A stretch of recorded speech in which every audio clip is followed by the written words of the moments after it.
सुबह 3 बजे उठना, अरे बाप रे। शुरुआती दौर में तो लगता है कि भैया भाड़ में जाए।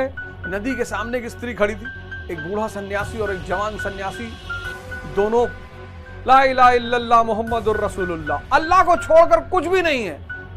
5 करोड़ की गाड़ी बैठ रहे हैं, आप देख रहे हैं, स्त्री सामने है, पैसा सामने।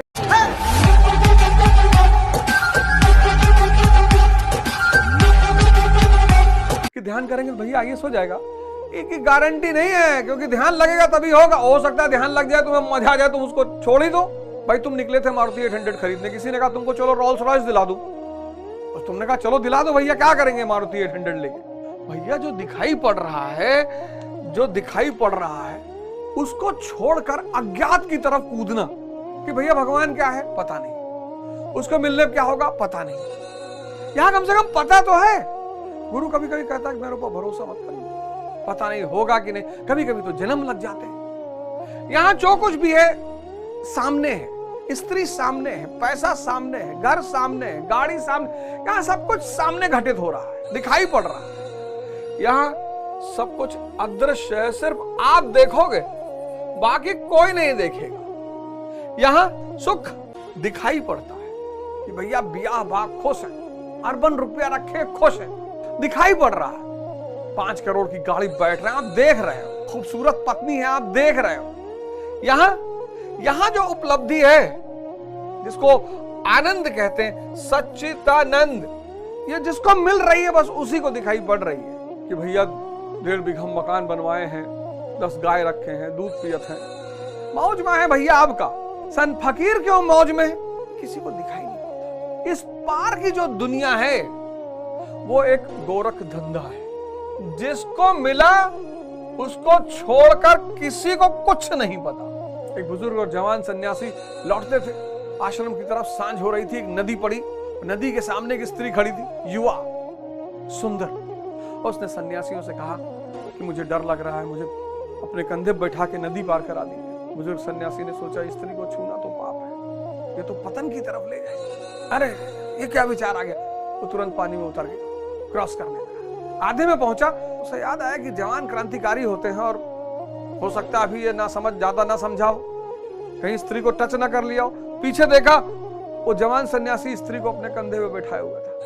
नदी के किनारे उसने उतारा स्त्री को, फिर दोनों आश्रम की तरफ चले। बाबा जी जब आश्रम के गेट पर पहुंचे तो उन्होंने जवान सन्यासी से कहा कि आज बुद्ध से शिकायत करूंगा और तुझे आश्रम से निकलवा दूंगा। छूना तो छूना, तूने स्त्री को अपने कंधे में बिठाया। उसने कहा महाराज मैं तो वही नदी के किनारे उतार आया, आप तो अभी भी मन में बैठाए हो। एक बूढ़ा सन्यासी और एक जवान सन्यासी दोनों एक पेड़ के नीचे बैठ के साधना कर रहे थे। भगवान शंकर ने नारद जी को भेजा कि जाओ देखो, दोनों को मौका लगे, अगर सही कंडीशन हो दोनों को मुक्त कर दो, जाओ परीक्षा लो इनकी। नारद जी आए नीचे तो उस जवान सन्यासी से पूछा, कहा क्या चाहते हो? कहा साहब मुक्ति चाहते हैं। बोले इस पेड़ में जितनी पत्ती है उतना जन्म तुमको और लगेगा, तब मुक्त होगे। वो लगा नाचने। कहा अच्छा बस इस पेड़ में?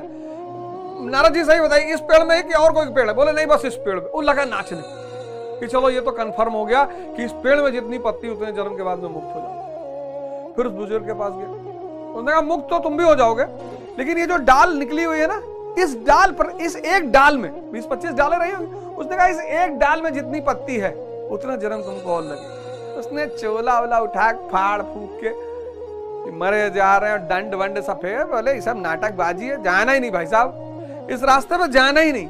नुसरत फतेह अली खां का है ना कि हो भी नहीं और हर जगह हो, तुम एक गोरख धंधा हो। अपनी पहचान की खातिर बनाया सबको और सबकी आंखों से खुद को छुपा रखा है। उसकी दूसरी लाइन बड़ी प्यारी है कि जब तुम बिन कोई दूसरा नहीं मौजूद तो समझ नहीं आता कि ये पर्दा क्यों है, तुम्हारे सिवा कोई है ही नहीं।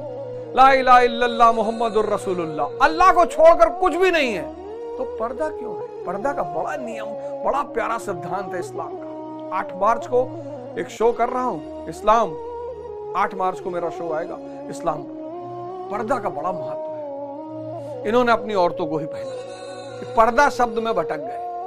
पर्दा नशी को बेपर्दा ना कर दूं तो अकबर मेरा नाम नहीं। कव्वाली है ये, ऋषि कपूर साहब जी पर फिल्म आई गई है। पर्दा ये पर्दा, पर्दे के पीछे पर्दा नशी, और पर्दा नशी को बेपर्दा। अकबर मतलब महान। ये जो साइड है, ये जो पार्ट है अध्यात्म का, इसको कबीर कहते हैं गूंगे का गुड़। यही सबसे बड़ी चुनौती है इस पार्ट की। इस मन को समझना, कितनी क्रियाएं हैं जो आप चाहते हैं दिल से कि छूट जाए, भगवान नहीं छूट रही है। क्योंकि मन की दो सबसे स्ट्रॉन्ग आदत, 4 मैंने पिछली बार बताई, 2 बड़ी जबरदस्त है, एक अज्ञानता और एक आदत। ये मन के 2 सबसे खतरनाक फीचर है। किसी भी काम को 21 दिन कर लो, आदत बन गई। कितने जन्म से काम क्रीड़ा में संलग्न है हम, एक दिन में छूट जाएगी। आदतों को बदलने का नाम साधना है। सुबह 3 बजे उठना, अरे बाप रे, शुरुआती दौर में तो लगता है कि भैया भाड़ में जाए, योग पोग ये सब ध्यान, अरे भैया खत्म करो, ये 3 बजे कौन, और वो भी ठंडक में 3 बजे, फिर नहा धो के साधना, भाड़ में जाए यार। जैसे यहाँ आपकी संपत्ति है तो वो विपत्ति, जो मरने पे छूट जाए वो विपत्ति, जो मरने पे साथ जाए वो संपत्ति। लोग कहते हैं भैया खाली हाथ आए थे, कौन कहता है, सांस लेकर आए थे, कोई खाली हाथ नहीं आया। अब इधर आर्मी पहने हुए है, रोलेक्स की घड़ी, लुई विट्टन का जूता 2 लाख रुपए का, बर्बरी की शर्ट पहना, सब दिखाई पड़ रहा है कि भैया अमीर है तो है। इधर खड़ाऊ पहने, और महावीर तो सारी लिमिट क्रॉस कर दिए। भगवान महावीर तो नंगे, और कह रहे चक्रवर्ती सम्राट, पूरे ब्रह्मांड पर इनका कब्जा है। आदमी झन्ना आ जाता है कि अरे यार ये सुख क्षणिक हैं, लेकिन तुरंत मिलते भी हैं। स्त्री पे हाथ रखा, आनंद आया, पुरुष पे हाथ रखा, आनंद आया। ये 10-10 साल लोग ध्यान कर रहे हैं, भैया कुछ हो ही नहीं रहा अंदर। यहाँ टाइम इज मनी, यहाँ टाइम इज गॉड। अपनों को छोड़ना है, ये कौन सा खेल है भैया? बचपन से पाले माँ बाप चाचा ताऊ बताए, अब कह रहे हो ये सब माया है। कांप रहा है, बुखार चढ़ गया, बैठ रहा है कि ना भैया। हम सब गौर करो, ये हमारी स्थितियां नहीं है। हम सब आते हैं गुरु महाराज, लोग कहते हैं इस देश के संत बेईमान है। कोई बेईमान नहीं। आप संतों के पास जाते हो ज्ञान के लिए, जितने लोग धन के लिए जा रहे हैं, इसके लिए, माया के लिए, वो गलत जा रहे हैं। हाँ, संत दया में, करुणा में आगे कुछ ना कुछ आपको दे दे, वो एक अलग बात है। कर्म विकर्म अकर्म, उस पर भी चर्चा करूंगा, एक बार मैं बता चुका हूं आपको। संत दे कुछ भी सकता है आप। जैसे हम छोटे थे, अपने माता पिता से खिलौना मांगते थे, ऐसे जब हम गुरुओं से जाकर मांगते हैं पैसा, धन, स्त्री, बच्चा, तो वो भी करुणा में आके कहते हैं चलो कोई बच्चा है आज खिलौना मांग रहा है, कभी आध्यात्मिक विकास इसका भी होगा तो ये समझेगा। मौलाना भी बताता है कि स्वर्ग कैसे मिलेगा, पुरोहित भी बताते हैं कि स्वर्ग कैसे मिलेगा। मरते वक्त गाय दान करवा देते हैं। गौ मतलब क्या? इंद्रियां, इनका दान करना आगे इस किताब में है। गौ मतलब इंद्रियां, वो गाय नहीं जो बाहर है, वो तो खैर महान है ही है। गौ मतलब इंद्रियां, जो इंद्रियों का दान कर देगा वो स्वर्ग पहुंच जाएगा। आदत को बदलने की प्रक्रिया का नाम है साधना।